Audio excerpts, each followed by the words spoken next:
లడ్డు తర్వాత మనందరి ఫేవరెట్ ఏదుందో మీకు ఎరికే కదా తిరుపతి వడ అన్నట్టు. లడ్డు అయినా ఈజీగా దొరుకుతది గానీ, వడైతే కొంచెం కష్టము. ఇంట్లోనే మా అమ్మ చేసి చూపిస్తదంటే బాన్రి.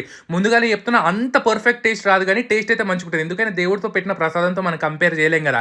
సరే దీనికైతే మనము పొట్టుపప్పు తీసుకుంటున్నాం. అది కూడా సర్వోదయాస్ మంజీరా అనే వెబ్‌సైట్ నుంచి తీసుకున్నాం. ఎందుకంటే గిసుంటి పాతకాలం వంటలు చేసినప్పుడు అంతే మంచి నాణ్యమైన పప్పు వాడాలి గదా! ఇది ఒక 4, 5 గంటలు నానబెట్టిన తర్వాత మిక్సీలో ఒక్క చుక్క కూడా నీళ్ళు పోసుకోకుండా గట్టిగా రుబ్బుకోవాలి.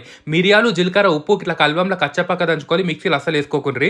ఈ పొడిని కూడా లేసేసి మంచిగా ఒకసారి కలిపేసుకోవాలన్నట్టు. ఇక దీన్ని మనం తడిగుడ్డ మీద మంచిగా అప్పాలు లెక్క ఒత్తుకోవాలన్నట్టు. ఇది డైరెక్ట్ ఇట్లా చేయితో ఏనికి రాదు. ఎందుకంటే జర్ర పల్సగా పెద్దగా ఒత్తుకోవాలి. ఇక ఇనుప కడాయి తీసుకొని మంచిగా గానుగ నూనె, అది కూడా సర్వోదయస్ మంజీరా వాళ్ళది సన్‌ఫ్లవర్ గానుగ నూనె వాడుతున్నాం. ఎందుకంటే కమ్మని వాసన వస్తది. ఇటువంటి వంటలకు చాలా చాలా టేస్ట్ ఉంటదన్నట్టు. ఇక మంచిగా మెల్లగా ఇట్లా తడి బట్ట మీద ఒత్తుకొని 2 దిక్కులు గోలించుకున్నారు అనుకోరి, సన్న చెక్క మీద కాదు మీడియం చెక్క మీద మెల్లగా గోలించుకోవాలి. ఈ తిరుపతి వడ అయితే రెడీ అయిపోయింది. మీకు నచ్చిందా? చాలా బాగుంటది. ఒకసారి కంపల్సరీ ట్రై